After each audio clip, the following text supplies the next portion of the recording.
هكذا اختار عشاق القراءة قضاء عطلة الأسبوع في معرض الكتاب سيلا بقصر المعارض سافكس، الذي افتتح في 25 من أكتوبر الماضي، وهو متواصل إلى غاية 4 من نوفمبر.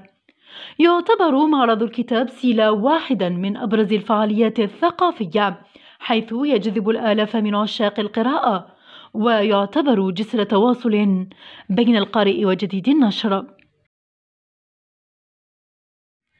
كانت تجربة زيارة المعرض رائعة، بلقائنا مع الكاتبة الروائية أمال فريال نوغا، التي شاركتنا تفاصيل شيقة حول تجاربها وحول إصداراتها. إذا كيف نشتري هذا الكتاب الجديد؟ كتاب جديد اليوم هو لقاء عند الغروب.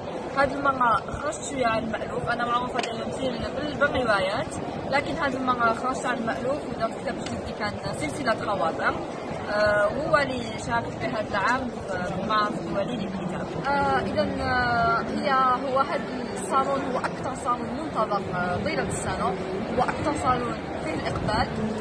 أكيد يعني هذا العام الله يبارك كاين دور نشر كاين كتاب، لكن شفت إنه برأيي إنه الإقبال راه ناقص بارابور خصوصا الأسبوع الجاي، بما أنه حتكون كاينة عطلة، أكيد راح يكون كاين إقبال وراح يكون كاين غاشي أكثر إن شاء الله. شاركت محاولة، أنا تخصصت على رغم إني كنت علمية في الثانوي، لكن تخصصت في العلوم السياسية لأن هذا المجال كنت نحبه، أيضا نحب مجال الصحافة والإعلام.